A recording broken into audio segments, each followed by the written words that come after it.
Hi, everyone. Hello. Good afternoon. Hello. Nice to see you all. To my friends I see a lot, and to those I don't see very often, it's always nice to get in a room and have a great conversation with you. And welcome, Dr. Brown. Thank you for the warm welcome. Glad to be here. Definitely. Absolutely. So maybe just give people a few more seconds to hop in before we get started.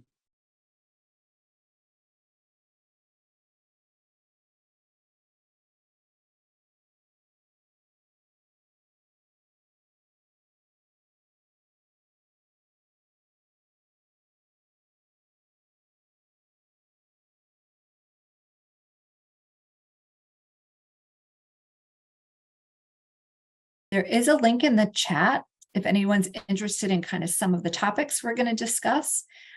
Michael's going to lead the discussion, but there's definitely more things in that option of things to talk about than we're going to have time today. So I'm going to let Michael lead this discussion with his partners. Thanks, Kelly. So good afternoon, everyone. My name is Michael Nogelo. I'm the president and CEO of the Eastern Connecticut Workforce Investment Board, or EWIB. I'll be facilitating the breakout discussion along with Shawn Coyne from Electric Boat and Dr. Brown, the new provost at CT State Community College. We want to spend most of the time together hearing from you all, but we thought it would make sense to start just by taking a few minutes to ground the discussion by making sure we have a common understanding of what we mean when we talk about sector-based training. So to start with that, I'll just quickly read the definition from the current GWC strategic plan.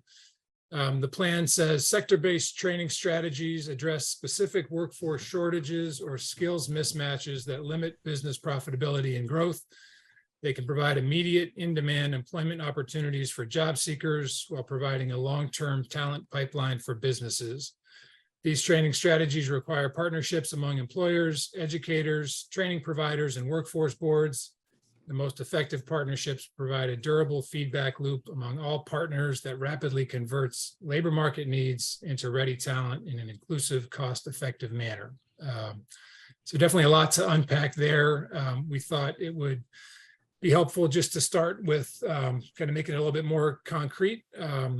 The plan noted the Eastern Connecticut Manufacturing Pipeline Initiative, called the MPI, as a nationally recognized sector-based training model.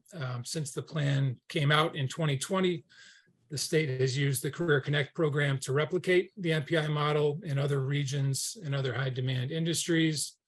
EWIB is the kind of convener for the MPI, so wanted to just quickly cover some of the MPI's core principles. Really the key feature of the MPI is that it's demand driven.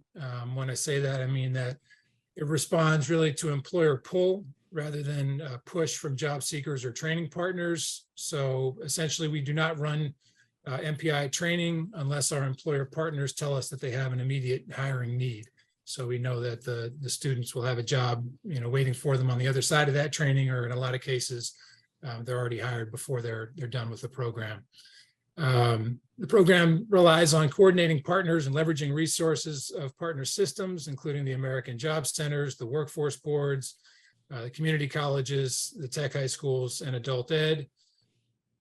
Industry involvement is absolutely critical. Our industry partners from our manufacturing regional sector partnership, including Electric Boat, are directly engaged in the design and evolution of the MPI skills assessment and training curriculum.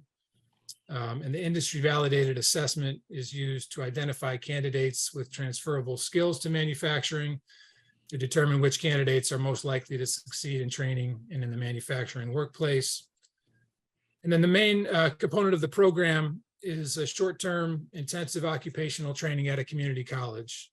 There are 10 different trades that the MPI trains for. The programs are designed to give students about 70% of the skills that they need to be successful in a particular manufacturing trade, with the hiring company being responsible for training on that other 30% that are more specific to that employer. And this training model allows job seekers to quickly qualify for employment and provides really a just-in-time solution for employers in need of workers. An early evaluation of the MPI found that the support services and stipends provided to participants are really essential for a lot of participants to be able to enroll in the training and then to complete the training. That was done early on in the MPI, and we think that's even more true today with the tight labor market. In terms of impact and outcomes, since the MPI launched in 2016, the program has placed more than 3,000 people into employment at more than 200 companies, and more than 90% of the people who complete training are placed in employment. About 80% of those participants are people with no prior manufacturing experience, either training or work experience. And they're prepared for those entry-level trades positions in 5 to 10 weeks, depending on the specific trade that they're training for. Finally, from the employer standpoint, that early evaluation of the MPI found that it significantly reduced post-hire training time and employee attrition rates compared to people hired through traditional channels. And then the MPI really leverages kind of the resources of 3 key partners to build a better way of developing and matching talent with industry needs. The first is the public workforce system through the American Job Centers. The workforce system provides access to a large number of job seekers, as well as training resources and support services. The second is education and training partners provide access to instructional delivery expertise, physical training infrastructure, and instructors. And then the third is industry partners. Industry partners actually end up providing a lot of instructors with real world experience. But the key contribution for the employer partners is really that real-time information about the workers they need and the skills that those workers need to succeed. The regional sector partnership that we've convened for several years in the East is essential to making that sector-based training work. That's why the state has invested so much in establishing and strengthening the RSPs in different industries and regions across the state. So that's kind of an overview of the MPI and sector-based training from my perspective. I'll invite Shawn to talk about it from the employer perspective, and Dr. Brown, if you wanted to add anything from the perspective of the training partner. Thanks, Michael, and sorry I joined late. I little technically challenged on my end, but thankfully I got to the right spot. So from EB's perspective, we've been hiring thousands of employees every year for over a decade. Last year we hired almost 4,000 people. This year we're going to hire 6,000 people. And the reality is that we wouldn't be getting anywhere close to these numbers if it wasn't for the MPI program. There is no question about that whatsoever. I was just looking at our list of offering, Michael, I think it said something about 10 different programs this year. I see on the EB front, we got pipe fitting, sheet metal, electrical, welding, outside and inside machinists, ship fitting, planing, paint. And in past years, we've also had design and rigging programs. It's a mature relationship. I would say we've really been with the program since its inception. So it's definitely mature, is what I would say. I thought it, and I should also add that when you look at our safety and quality metrics from people coming to the program into Electric Boat, those are strong numbers. And I think it's important that people understand that. Now, I did ask my team, and if Kelly's in the room, I'm curious if she has anything to add to this. From an employer perspective, or at least from EB's perspective, because I know with Career Connect, we're looking to kind of take this model and apply it throughout the other state. So I'd asked the team to kind of share with me, some of the lessons that EB learned along the journey for those of you on this group. And this is what I came out with, and it was pretty resounding. Clear demand and skills need to be well communicated. You need to recognize that it's going to take some time initially to phase up and adjust on the fly in the beginning of the relationships. You need to partner with other employers, which in Southeast Connecticut, EB works very closely with the EMA group. You need to lean in meaningfully and quite often when it comes on to the curriculum with the schools.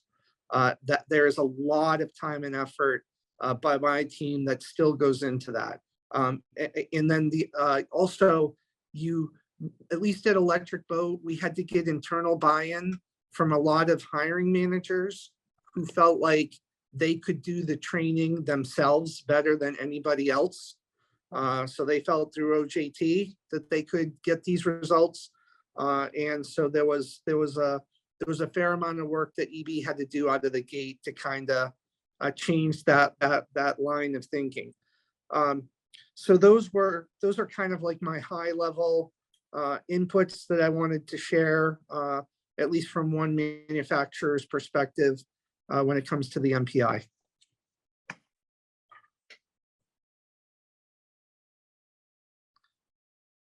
All right. So we wanted to get into the questions and hear from you all. I think Shawn and I both talked about kind of the critical role that regional sector partnerships play in developing and kind of continuously improving sector-based training programs. So for those of you, I guess, who are in the room who are involved in RSPs, what have the RSPs that you've been involved with done to develop industry responsive sector-based training strategies, and what kind of observations or ideas do you have about how those RSPs could be more effective in doing that? And I don't think I can see all the hands, so if you have a comment, just unmute and go for it.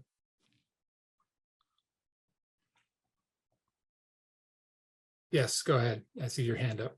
I have a question about, because we're working right now with a manufacturer on hiring high school students with disabilities. We're working on an apprenticeship program with a large manufacturer on the other side of Connecticut. And the union is playing a large role in terms of this apprenticeship, and because that is what they do. They are in charge of the apprenticeships of this particular manufacturer.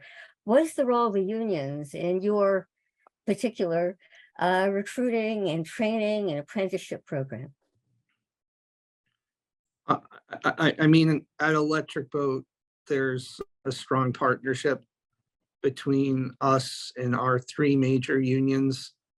So the metal trades, the auto workers that represent the design, technical, admin workforce, and the carpenters union.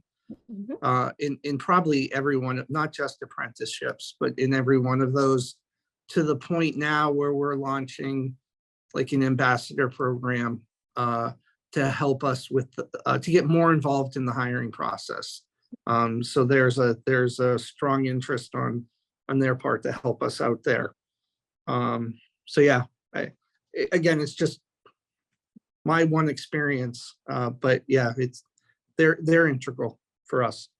Yeah, I think it is for most large manufacturers. I'm not sure if every manufacturer is a union shop. I would imagine most of them are, but and the union has been wonderful. They have been really, really helpful to us. So in terms of working on this program, so it's been very interesting, very different, but they've been really, really wonderful and very helpful. So interesting, very, very interesting experience for us. What field is your business in?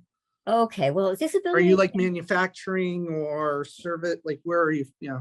Okay, Disability in Connecticut, which is the organization that I run. That manufacturer is a member of our organization, and we are, or in fact, you guys belong to the National Disability Inn. Correct. Yeah, because we just got our third year in a row award, so that very much appreciate that. Yeah, and we'd love to have you join us. We're doing a number of different things with manufacturers in the state, so we'd love to have you join us, and I'll be in touch.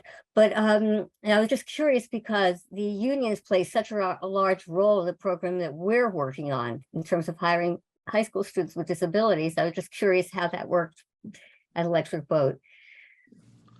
Yeah, I don't know if there's any other union employers on that want to kind of give their perspective on union involvement, because like I said, we're just one data point. Mhm. Yeah, I just remember in the beginning stages when we were designing the MPI program, the unions were at the table from the very beginning. The union reps within Electric Boat and then the reps from the organization end of it were always at the table and part of every discussion and conversation. So they are very good partners. Yeah, they're very good. I'm meeting with them next week. I'm going down to Sikorsky next week to meet with them in person. It's all been virtual until now. But this is something that we're doing on our own with them, and we're very, very excited about it. So, but like I said, the union is really in charge of all of their apprenticeship programs, and we're doing this through an apprenticeship program. So That's great news. yeah, Great. it Yeah, is. thanks for the question. Yeah. Kristina, I see your hand up. All right, take myself off mute. We should know by now. Kristina Testa-Buzzee, for those I don't know on the call, I'm one of 3 Chief Regional Workforce Development Officers for CT State. And I've actually been on the steering committee with our Southwest Regional Sector Partnership, working very closely with the executives that are leading that, but often in listening mode, but have found that there's been some great synergy between learning about what they need. We actually did an entire report, the RSP on Operation Right Skills, Right Time. I might have the title wrong. I'd have to go back and I can share that as needed. That actually looked at what our employers were looking for in the area and then worked with educational partners, both public and private, to try to fine tune some, in this case, customized training. But what was the best part about that is we didn't get it right the first time. And the employers were like, we didn't get it right. We got some of it right, but we didn't get the rest right. And now we're working with them to get the rest correct. So the give and take of the relationship is really critical. The learning, the expanding of bringing new employers to the table. There are employers that the colleges have worked with that aren't involved in the regional sector partnership. So we pull them in. And this actually goes to including with the regional sector partnership in the Southwest for IT. So the educational institutions have brought employer partners to the table, and the employers that are there are bringing their peers along and learning about what the educational institutions can do and how we can be responsive. The other thing that we often hear is we can't wait for 1, 2, 3, 4, 5 months to go past till we create a program that can be provided to the business and industry leaders. We need to be able to be responsive in a timely manner. And that is a challenge sometimes for academics. So it's finding the right avenues to do that is critical.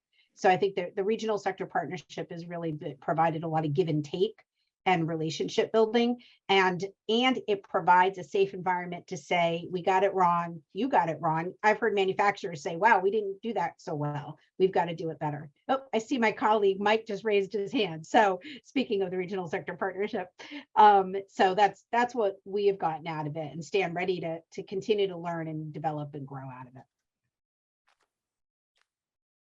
Yeah, I think those are great points, Kristina, and certainly consistent with what we've experienced in the East. I didn't mention that the EWIB kind of first brought the education and employers together in 2008, under a regional planning grant, started those conversations. So it wasn't really until 2015 that the NPI really took off, when EB started, really ramping up hiring. And it has been a multi-year process, so I think the younger RSPs should have patience.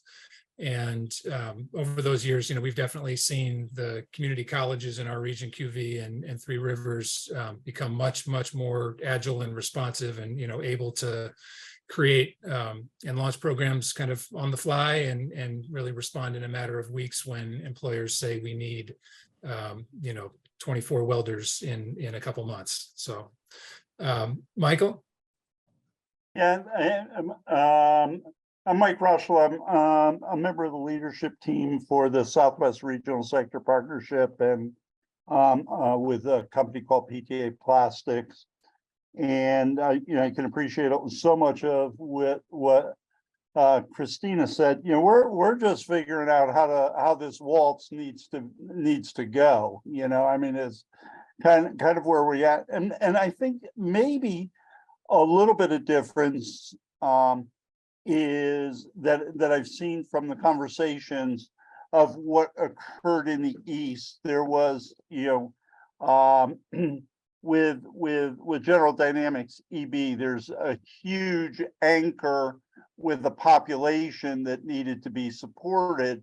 And here we're working, and I know I know you have extended it to a myriad of other employers, but still at the end of the day, there was sort of a behemoth that could suck up everybody you train.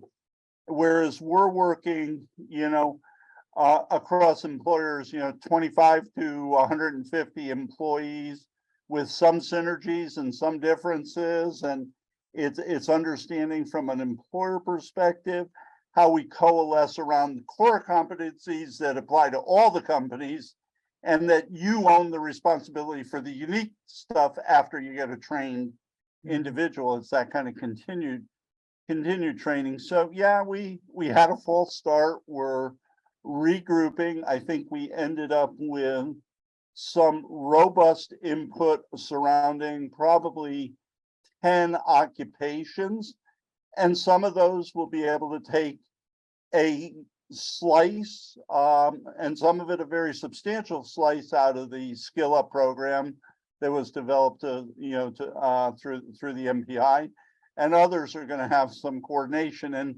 then what became a little bit confusing for the companies in the RSP in the Southwest is we had multiple training institutions driving different curriculum for the same jobs, for the same training. So I think that created some angst from an employer standpoint on that. So I think there's some things that we can do better. And Michael, you brought up the term, it's agility, it's changing. It is, traditional curriculum takes 3 years to develop, 2 years to deploy, and then you start teaching.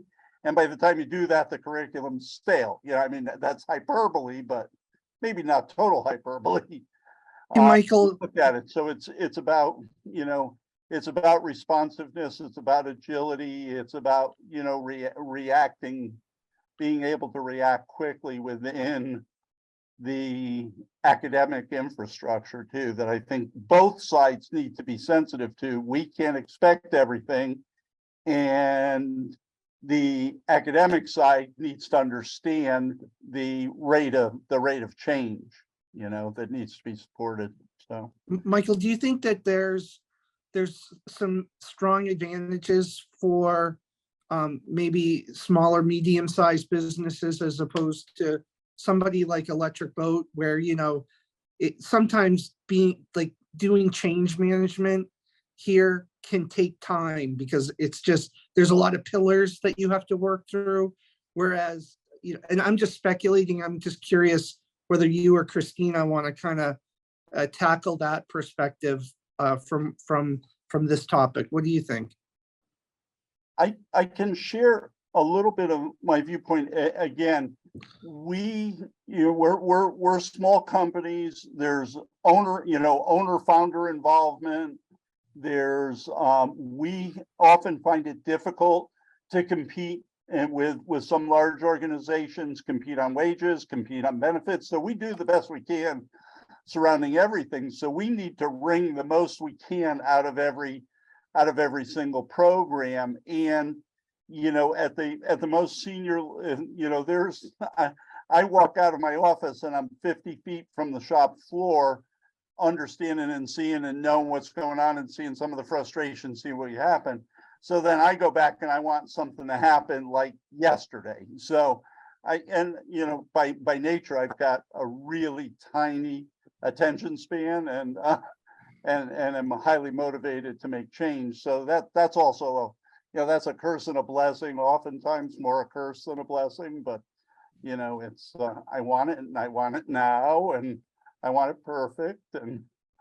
So, and that's just like I said, that's part of us working together, learning the dance, understanding the limitations on each side, how we can do it. And again, it's part of us is corralling, herding cats amongst ourselves as manufacturers, saying that, there's 50 of us, we can't have 50 discrete programs.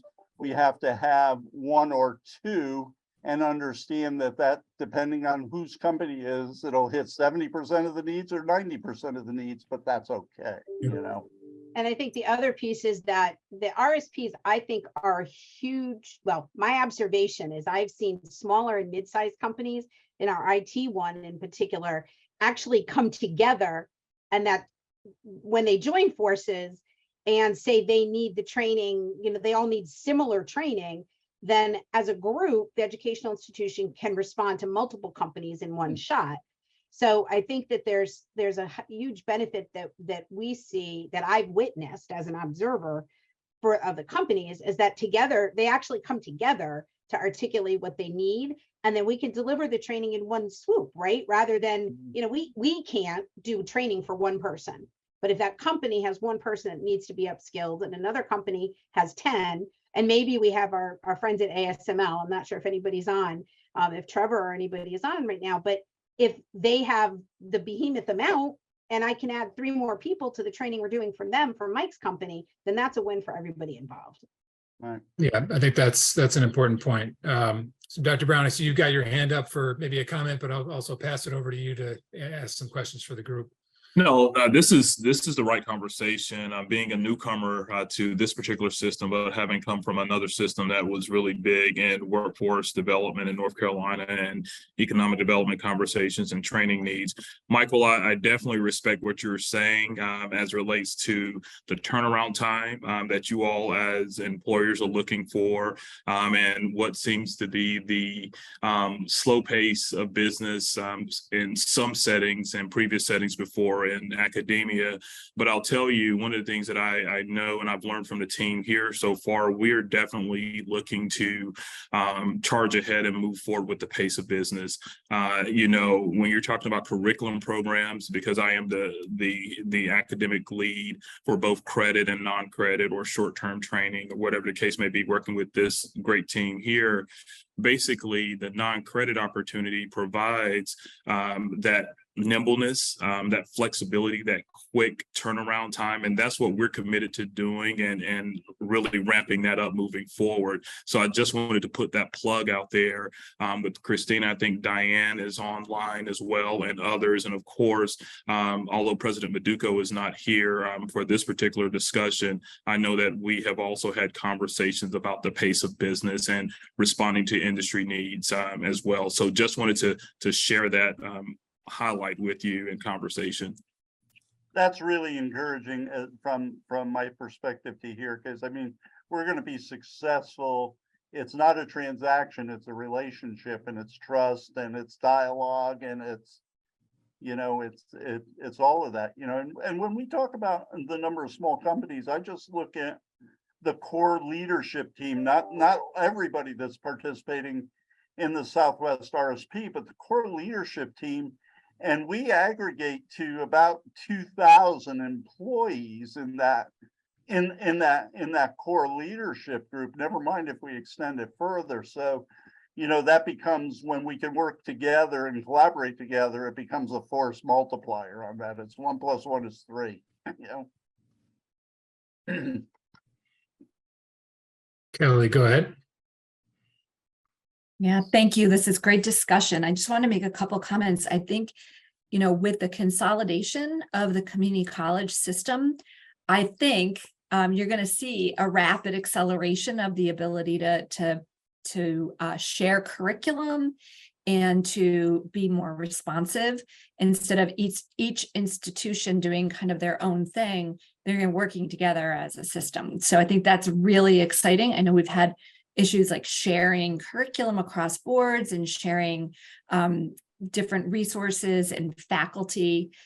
So that, I think, is going to help the situation a lot. I'm really excited about that.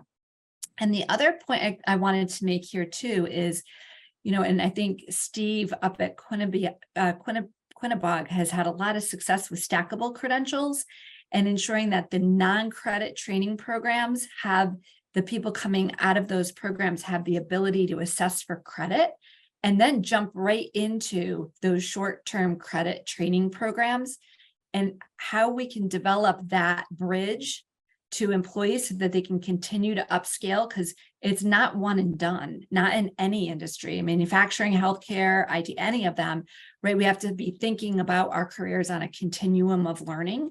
So how do we provide those opportunities to be able to earn stackable credentials and move your career forward at a pace that meets your needs?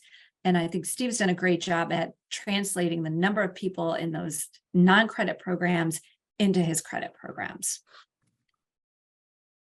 And Kelly, the opposite also happens, and something I've seen at Housatonic is that we have some folks going through the credit programs in manufacturing, but some of the shorter term industry credentials that are not in the credit program, at least for the time being, are actually offered in non-credit, and the students take those.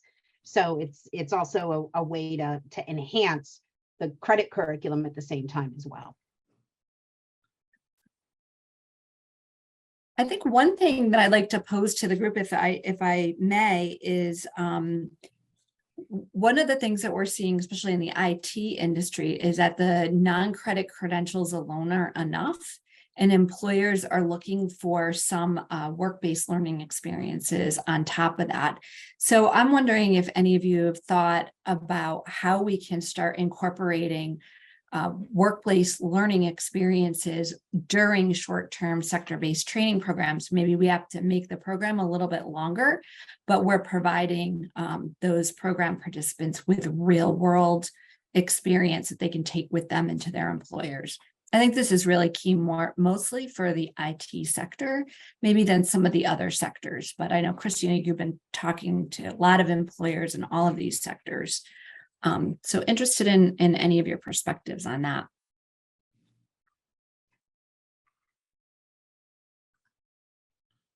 And Dr. Brown, your question in the chat is a great one as well.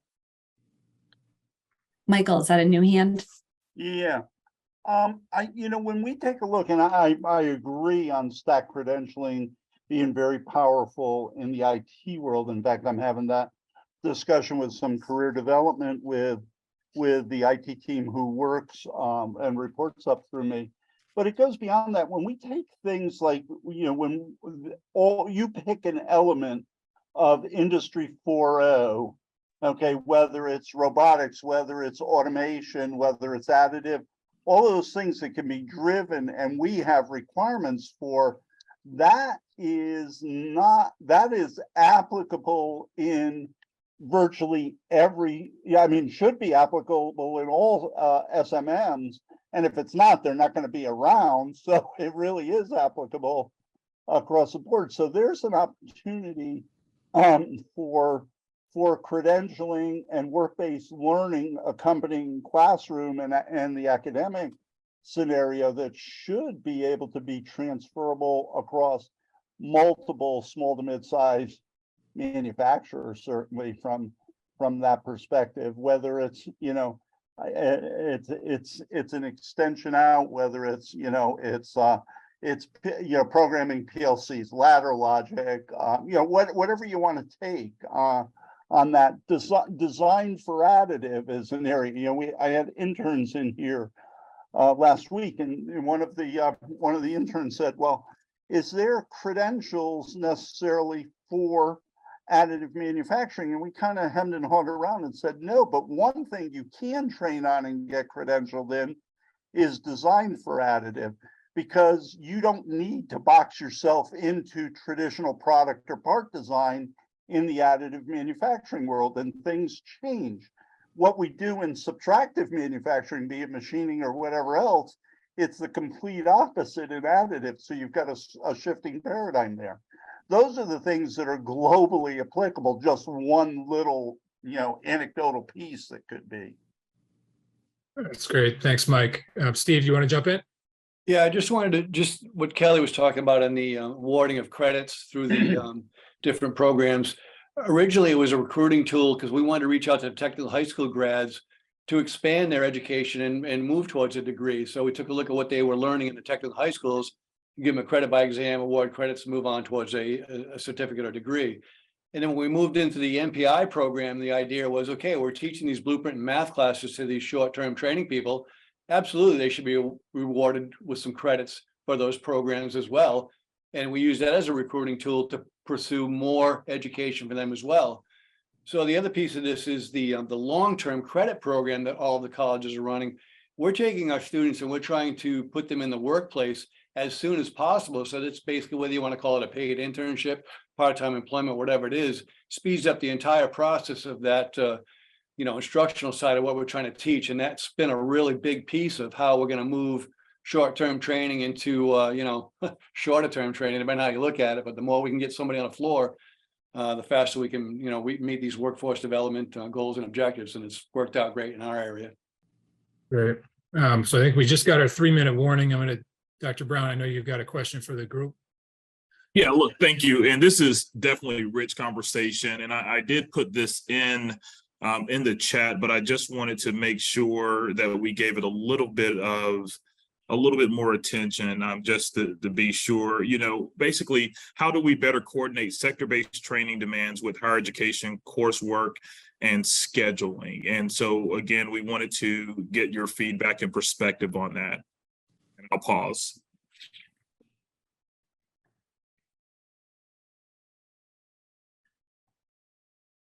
I guess that's a loaded question, Dr. Brown. Yeah. I think, we've created the regional sector partnerships as a shared table to go to our businesses at that table, instead of trying to engage businesses kind of one at a time or small groups. And so I think that conversation can really be had there.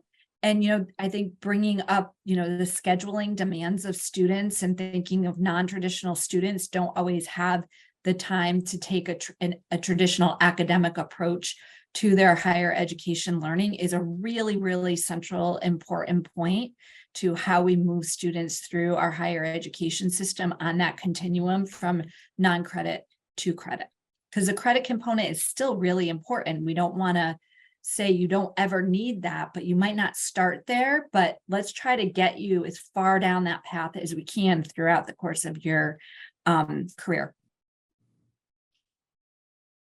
And so thank you, everybody. This has been a really great discussion. I wish we had more time, and really helpful to help us, shape the next iteration of the strategic plan, which will all be involved in various aspects of that. And we are planning a regional sector partnership convening for the fall sometime. So we'd love to get some of your feedback as to how we can best utilize time there to kind of continue these discussions and maybe roll up our sleeves and get some work done.